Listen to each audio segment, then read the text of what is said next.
afternoon. What a beautiful day it is today. It is Lunaworks odds and ends, and we sitting outside on our patio in DC. Delicious. Oh, it's just so nice. So we had to do. We just couldn't believe we were going to sit in the house and do that. So anyway, welcome. Before we get started today, I want to do a shout out to Emma. Happy birthday, girl. Happy birthday to you. What's up? I hope you had a blast. Oh my gosh. So anyway, Emma, continue on your fun. You have to realize that birthdays take longer than 24 hours. You'll learn that later in life, that you can take Don't a do week it all in one time. and a month. So enjoy, girl. I have another shout out we want to do to Introvert 83, who asked us a question about our first kiss. And we've had a long conversation about that first kiss. So that's what we're going to talk about today. And very light, some fun. And we would love to know how your first kiss was. Or is, or you haven't, or you can't wait to get to it. You haven't done it yet. You know, who that is. So Who that is? Who should let's look start like? with that. So we're going to talk about the incidences for the last month and a half that led us to our first kiss. We moved in. I moved in March. And I moved in late February. Yeah, February. So Myra moved in. I think it was a 2-week difference. 2 weeks difference. Yeah. So we were kind of getting to know each other as people, as roommates, learning each other's little quirks and things, habits and all of those things. And we listened to a lot of music and had, really deep conversations and all kinds of things. And Myra said that I teased a lot, which is half right. Half right. Half right. But, it was more like, God, I like this person. But it wasn't that I was admitting that she was teasing me. Yeah. But we had moments of closeness during that time, listening to music. And our, big things were like Roberta Flack and Peebo Bryson, Al Jarreau. We loved some Al Jarreau. Yeah. It was about the words a lot. Yeah, it was about the words. And it wasn't always just the music, but... Yeah. It was very uplifting and very spiritual. Jonathan Butler, of course. Did I say Earl Klug already? Earl Klug. Earl Klug. Yeah, Earl Klug actually got us in trouble. We'll go into that later on. Yeah. Steely Dan, Grace Jones, as in Pull Up to the Bumper, Baby. Has a whole new different meaning during the 80s. Yes. Phoebe Snow, Carole King, Yeah. We were nerds and hippies. We were I was nerds more on the and hippie hippies. and yeah. Yeah. So, we had gotten together and, of course I had a really decent job at the time. And I had a coworker who had just turned like 21. And I said, hey, dude, come over to our apartment. We got beer, we got wine, we got tacos. So that was a Friday night. And at that time, we weren't any more than 22, 23 ourselves. Yeah, we were about 23. Yeah. Yeah. So we decided to go ahead, invited him over, and we made tacos, and we had wine, and we had beer for him, because he's a white boy. He was a real nice kid, though. He really was. And we were having a really good time, and we were, sitting around drinking and talking, and then around 8 o'clock, we heard this knock at the door. I said, who in the world is knocking At the door. At the door. We didn't know anybody. No. I mean, really, we didn't know anybody in the complex. No. And our family never really showed up at the house. Right, They would call for us. right. We would call. So we had a knock. Okay. During this time, 1981, we lived in an apartment complex that our front windows faced a courtyard. Mm-hmm. So there were 4 buildings facing this courtyard. And below every other building on the bottom were efficiencies. Mm-hmm. And on the bottom, that was perpendicular to us on our left.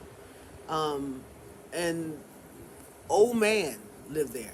I mean, old. like As in 80s, 70s or 80s. Yeah. pasty, like, oh man.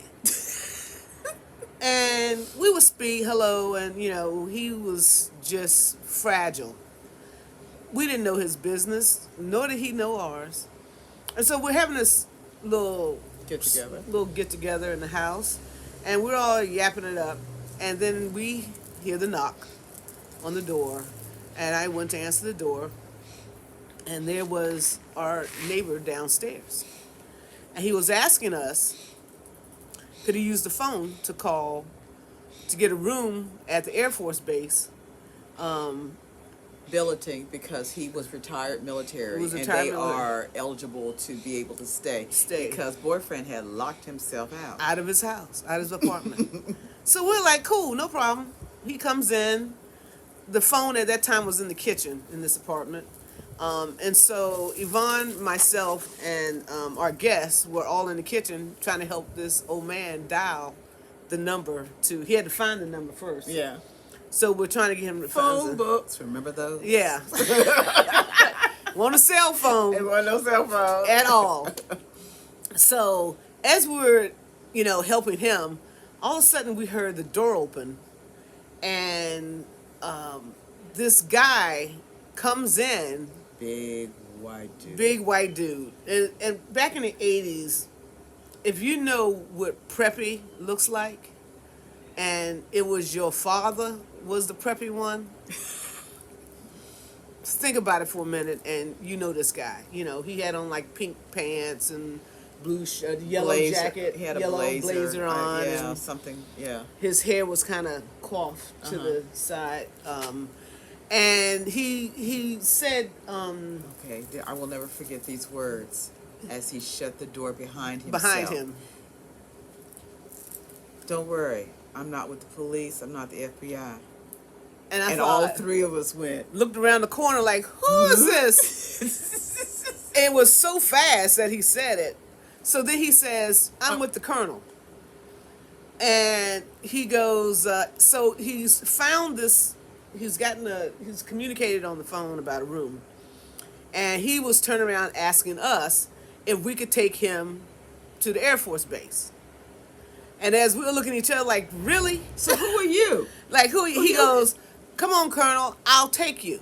Now tell them about the Montagues. Okay, so the Montagues, our old family. I mean, they're so old. My great-grandmother worked for them after slavery. Shut up.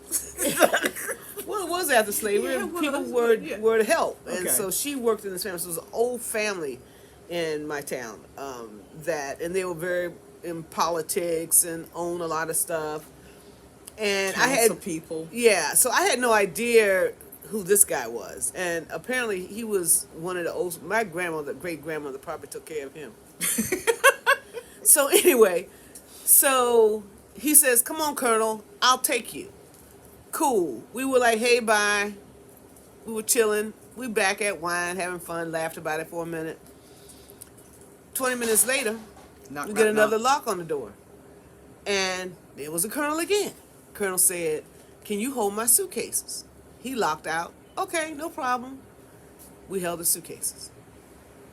He gone. We laughing about that. Lord, if he knocks one more time, an hour later, the Colonel knocks on the door again. And the Colonel says, I need to go to the yacht club. Because evidently they were full up at the, or something happened. I don't know. He just didn't needed to have go. his ID or whatever. I don't know what it was. He had to go to the yacht club. And he asked us if we would take him to the yacht club. And the yacht club was less than a mile away, really. It's a small town, and we live close to downtown. So it was less than a mile away. No problem. He offered that we were drinking wine, that he would buy wine and pay for our gas. 1981 now. And so we jumped at the moment. Yeah, we jammed in the car. It was a road trip. It was. We got the Colonel to the yacht club. He hands us $20, and we thought we had hit pay dirt. Yeah. bottle of wine. Bottle of And wine. We could money have left probably over. bought a case with that amount back then. And like I said, we only went a mile for the gas, so we had a great time. I think we did go and buy some more beer and Yeah, we wine. bought beer and wine. And so we done with the Colonel. We done got him to the club. We laughed so hard about that whole adventure. We could not believe that adventure had happened. But we were all for it. Yeah. We were all for it. It was really fun. And so also during that time, as I said before, Yvonne had furniture. We sat on furniture. Yeah. When we had a guest over, and she had a 4-poster bed in her. But you had the mattress and everything. But I still in had your my room. mattress sofa And and that's my what mattress the television bed. was. The second, And yeah. the little television was in there, so we decided to crash and watch a movie. Yeah. Somehow or another, a sci-fi movie came on. It was like The Woman with No Head or something like that. I don't know what it was. All I know is I remember her being plugged up to electrodes. And we were kind of just sitting and cuddling. And so, you know what? We have been kind of getting close to cuddling for about a month. You know, we would sit and listen to this music I was talking about, you know, Right. back in the day. Yvonne would And- get closer and closer. And we would sit there and we would chill and I would get nervous and nervouser. nervous and nervouser. Yes. Yeah. But that night was a catalyst. There was a catalyst. We weren't that incapacitated that we didn't know no. what was going on. Oh, We no. had enough wine to our inhibitions Thank you. had That's work. kind of subside. I mean, we were just kind Yeah. of chilled and much more comfortable with each other because I knew before that moment that there were moments that We came close. yeah, and some of your reactions kind of were like, oh, no, she didn't. No, she ain't. Making that noise. I don't know what's going on here behind me. So, I was, there was a little Sebastian floating around, like Sebastian the Crab, like in The Little Mermaid. And remember, he kept on saying, kiss the girl, telling the guy. And so that's basically what I did. I kissed the girl. Turned around and, well, we didn't. Well, that's kind of what I think when we got closer and closer, I remember putting my arm around you and Yeah. realizing, wow, I've never touched anybody, like felt them, and it was soft, like real soft. I went, wow. I was like way into that. And I felt how much it fit, you know, just hugging her around her waist. It was just really nice. And then next thing I know, I laid one on her. it was like, wow. And then she said, "That was you. That's a nice. I like how you kiss." Soft lips. And so I kissed her again. Well, actually, I kissed her back.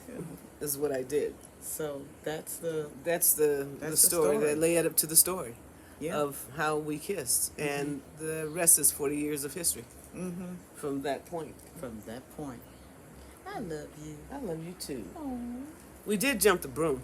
Yes, we did. The In September of that year. Uh-huh. It was on 9/11 actually, which is also my sister's birthday, and which is all you know what 9/11 was. And what's funny about that, we didn't have a broom. We had to We didn't own a broom. We had one of those electric brooms. vacuum. No, we had a vacuum cleaner. It was a vacuum, but it was those electric vacuums, Yeah. those little skinny ones. They look like some of the vacuum cleaners today, the Yeah. small ones, but this was like a sweeper, we used to Yeah. call it. Uh-huh. Electric sweeper. So we decided to jump the sweeper. We jumped the sweeper seriously, and that really kind of signed it off for that. We celebrated that for a while, but it's hard to explain to people what that was. Jumping the broom. Anyway, All these young children. but you know, that was our way. That's how it happened for us. I hope you enjoyed that, and we will see you guys the next time with Lunaworks Odds and Ends. We'll see you next time. Bye.